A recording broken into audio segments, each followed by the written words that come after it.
Magandang umaga po sa ating pong lahat. So, ngayon, dadako na ulit tayo sa mensahe ng prayer journal ngayong araw. Ang title ng ating prayer journal is Jesus Christ, who is the Lord of all. So, makikita po natin ito sa Philippians chapter 2, 5 to 11. So, pinaka-short dun sa Philippians 2, chapter 5 to 11 is yung nature ng Diyos. So, sabi dito, that at the name of Jesus, every knee should bow of things in heaven, and things in earth, and things under the earth. So, sabi dito sa ating introduction, di ba? Maraming tao ngayon na lumalagay sa unbelief. So, pag ang tao ay may unbelief, magkakaroon sila ng worry, yung alalahanin sa kanilang mga buhay. At bukod pa doon, iba sa mga tao, may iba't iba tayo mga unbelief o worry. Iba, nag-worry sila sa kanilang mga buhay, kung ano yung buhay nila ngayon, kung ano yung kakainin nila ngayon, kung ano yung magiging trabaho nila. At maraming worry na dumadating sa tao. Kaya nga lang sinasabi dito, yung unbelief. Yung unbelief, kanina ba natin ito nakukuha sa Satanas? Diba? Sa Satanas, ang nagbibigay sa atin ng unbelief. Yung worry, sa tao na lang yung dumadating. Pag nag-worry tayo sa buhay natin, iniisip natin, yung buhay natin ay wala na pag-asa. Pero sabi dito, bakit nga ba tayo nag-worry? Kahit believers, diba? Nag-worry sila, bakit nga ba dumarating sa tao ang worry? Kasi simula pa noon, ang tao ay walang kakontento. Simula pa noon, ang tao walang kasiyahan. Kaya nga yung nangyari sa tao, ang tao na lumalay sa Diyos at naging anak ni Satanas. Doon nangyari ang lahat. Kaya ang tao nagkaroon ng worry, unbelief, at hindi pagka-kontento. Pero sinasabi dito, kahit ang believers, diba, minsan nadadaya sila ni Satanas. Pero ano sabi ng Diyos? Huwag tayo magpadaya. Bilang sa anak ng Diyos, ano yung kailangan natin gawin? Kailangan natin gawin na panghawakan natin yung salita niya. Kailangan natin irutin ito para maging ating nature. At sa dito, sabi nga dito, yung sakit. Diba? Ang tao ngayon, dumaranas sa maraming uri ng sakit. Anong sakit? Physical, mental, diba? Meron pa din sakit na pinansyal. Diba? Pag ang tao dumaranas sa mga ganitong uri ng sakit, diba? Ano mangyayari sa tao? Ang tao ay wala na pag-asa. Wala na silang hope. Diba? Wala pa. Sa kanilang buhay, lagi na silang mag-give up. Pero tayo, bilang sa anak ng Diyos, nakaalis na tayo sa mga ganitong uri na state o problema. Diba? Kaya nga, ang sinabi ng Diyos, nung nakako siya sa krus, diba? It is finished. Sabi nga sa John 19:30, it is finished. Kaya mga kapatid, so ito, ibang pagkawakan natin yung salita ng Diyos. Diba? Iwan natin ito ng mabuti upang sa gano'n nakita natin ang lubos ng plano ng Diyos sa ating mga buhay. At number 2, sabi dito sa number 2, ano daw yung greatest unbelief natin? Diba? Ano yung pinaka-greatest unbelief? Pero yung pinaka-greatest unbelief natin, may ibinigay niya answer dito si God. So yun, walang iba kundi si Jesus Christ. Jesus Christ ang nagtapos ng lahat ng ating mga problema. Diba? Nag-worry ka man ngayon, diba?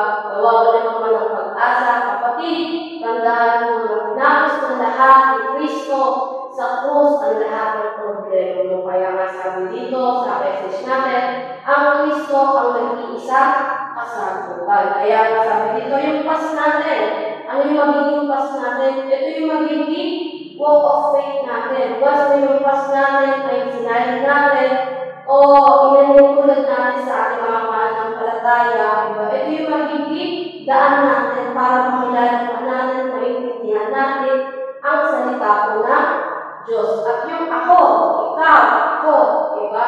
Ay yung pinakamahalaga na kailangan sa buhay natin, diba? Makilala natin ang lubusan ng Kristo.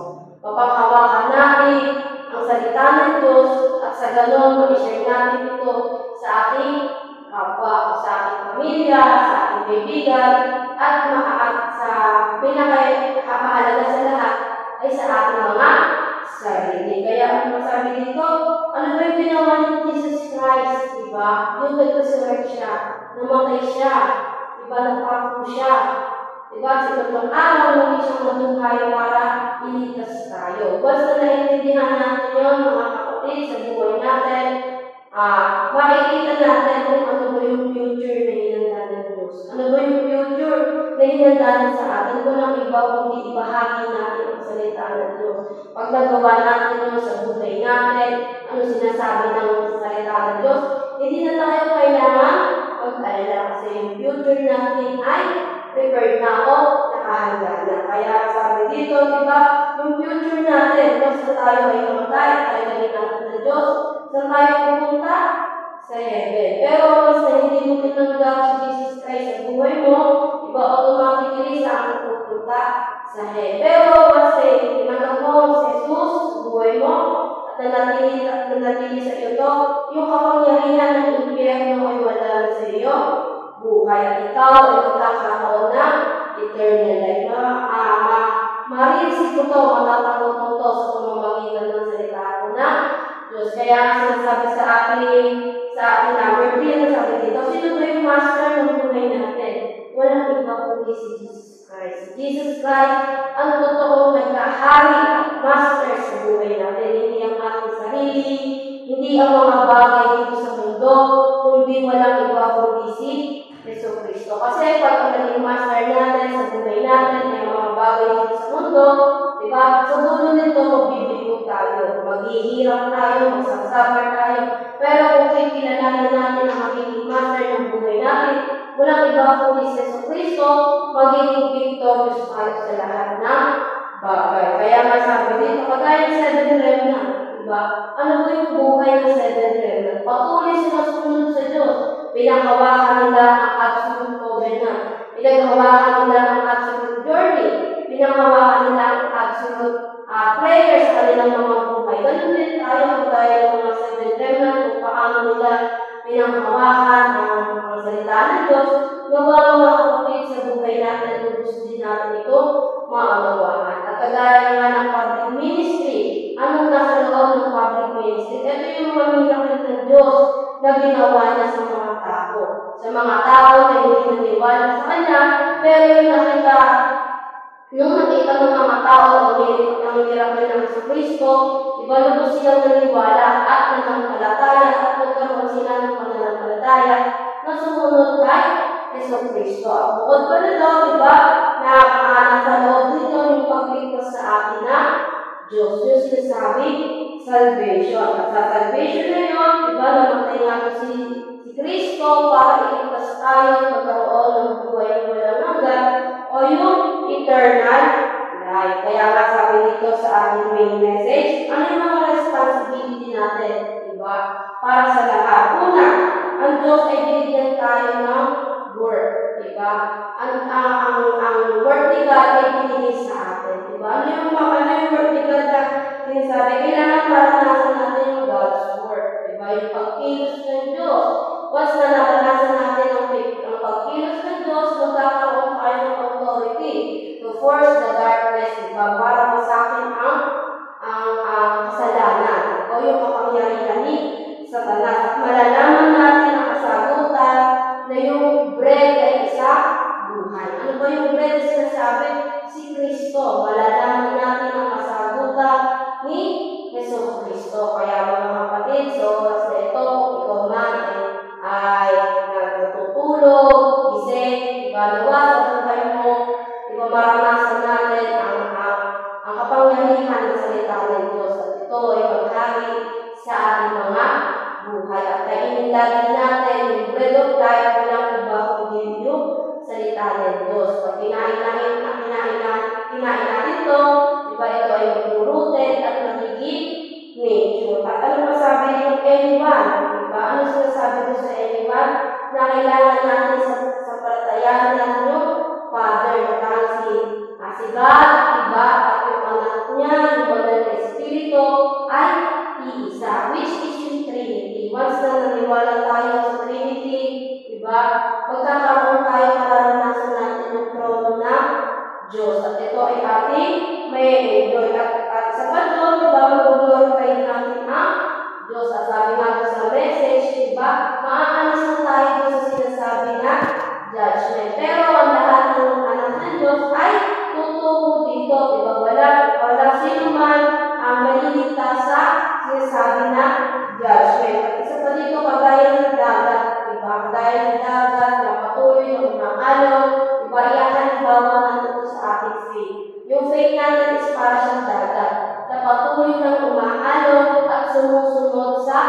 plano po ng Diyos. At kailangan, once na naranasan lahat natin ito, naranasan natin yung Trinity, magkakaroon tayo ng ebidensya. So, ano po yung magiging ebidensya natin? Malalaman natin ang kasagutan ng resurrection. Ano po yung resurrection na sinasabi? Na umakyat ang Kristo sa langit, diba? At umakyat siya sa kanan ng upuan ng Diyos at sa pamamagitan nun, diba? Maghahari sa atin ang kaharian ng Diyos. At sabi nga dito sa Luke chapter 24 verse 6, diba? I-hold natin yung salita po ng Diyos. Kaya mga kapatid, sa oras na ito, nawa sa buhay natin, lagi natin panghawakan ang salita po ng Diyos at magkaroon tayo ng testimony sa buhay natin. Bilang sa anak ng Diyos, kailangan magkaroon tayo ng testimony at malaman natin yung second coming. Pagbabalik ni Jesus Christ. Bilang sa mga anak ng Diyos, ito yung kailangan natin malaman at paghandaan.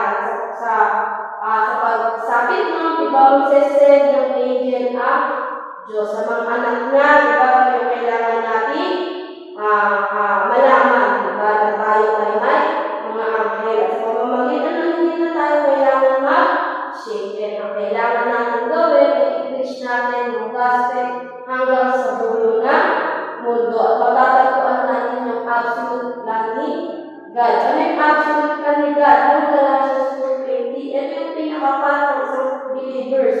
Diba? Sa pag-worry mo, sa pag-aalala mo, hindi mo ito kailangan maranasan. Ang kailangan mo maranasan sa buhay mo bilang isang believers ay yung tamang daan o yung path na tanging ang daan na yun ay walang iba kundi si Kristo. Kaya sabi nga sa Galatians 2:20, deny ourselves. Kaya bilang conclusion, kailangan pagsunod natin ang gospel sa buhay natin at ito ay maging answer at magkakaroon tayo ngayon na thanksgiving. Diba? Napakaganda ng mensahe sa oras na ito at nawa ay mapagkawakan natin ito mga kapatid, diba, sa buhay natin. At tanging pasalamatan natin ang Diyos sa lahat, diba, sa lahat ng ginawa niya sa buhay natin. Kaya ngayon, tayo po ay manalangin.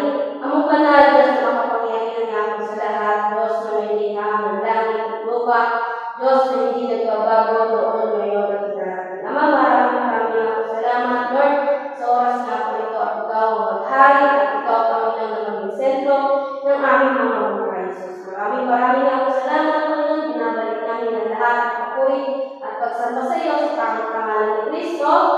Amen.